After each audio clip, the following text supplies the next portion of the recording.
Dear brothers and sisters in our Catholic schools, welcome to 2016.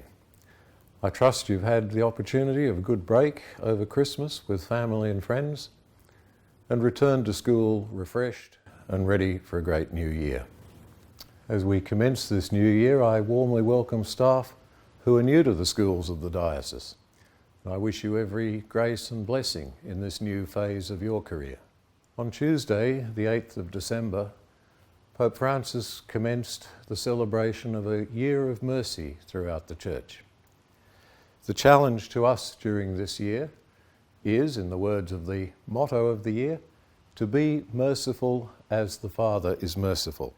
As the Holy Father reminds us, mercy is the beating heart of the gospel, the very heart of the Christian life. You will have already developed your school goals for 2016. But as the year commences, I'd ask you to reflect on how we can take up the challenge of the Year of Mercy, how we can reflect the constancy, faithfulness, patience, the mercy of God to all of our students, their families, and our fellow staff. Pope Francis invites us to be caught up in the tenderness the Church makes present to believers, and that nothing in her preaching and in her witness to the world be lacking in mercy. From your experience as Catholic school teachers, you will know, as I do, the challenge and the needs that our students have to experience the mercy of God through people around them in their community who are real witnesses to the mercy and graciousness of Christ. In this year of mercy, I ask you, with your colleagues, to take up all the opportunities that may present to acquire the experiences and the knowledge that will assist us to be true witnesses to the mercy and love of God. Using the words of Pope St. John Paul II back in 1986 in an address to teachers in Melbourne, no matter what subject you teach, it's part of your responsibility to lead your pupils more fully into the mystery of Christ and into the living tradition of the Church. I'm sure my brother priests and our religious senior staff and the members of the CSO, particularly the religion and spirituality team, will be able to assist you in acquiring the skills that you need in this area. But do not underestimate the skills that are already there within your own staff. On a further point, it is my hope that during the first term of this year, staff in all our schools will receive a copy of the new Identity and Mission Policy. This policy will help to inform and direct our efforts to create a truly Catholic school where each of us strives day by day to make Christ a very real living experience for our students. For this to happen, we need staff who are themselves closely in touch with Jesus and with the Catholic tradition of living as his followers. People who are able to be credible and articulate witnesses to Jesus Christ in our modern world.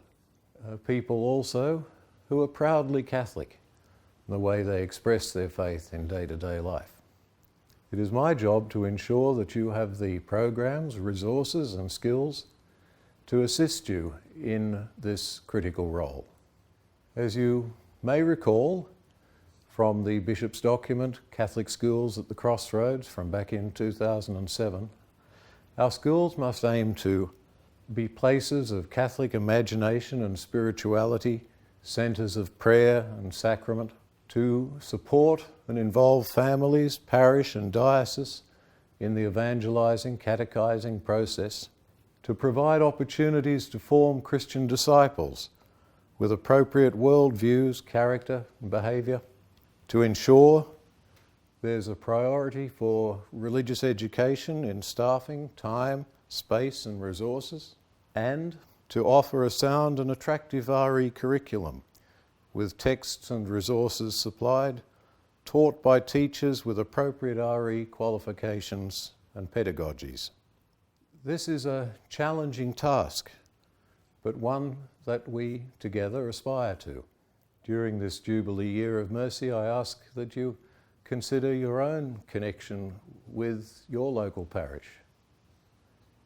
The engagement that we have with the local church and the sharing of the mission will be a critical factor in our being able to present coherently the life of the church and the discipleship of Jesus to our students. At the local level this year, we will be celebrating 150 years since the arrival in Maitland of Bishop Murray, the first residential bishop of this diocese, who made St John's Church there his first cathedral. I know there will be opportunities for you and your students to join in celebrating various events to mark this occasion, and I look forward to being part of those celebrations with you. Finally, I would like to thank you for all that you do for the students in our schools, their families and our communities. I'd ask you to remember me in your prayers as I do you, and the great and vital, important work that you have in hand. Today we pray together that we'll accept the challenge of this Jubilee year expressed in its motto, "Be merciful as the Father is merciful." Thank you.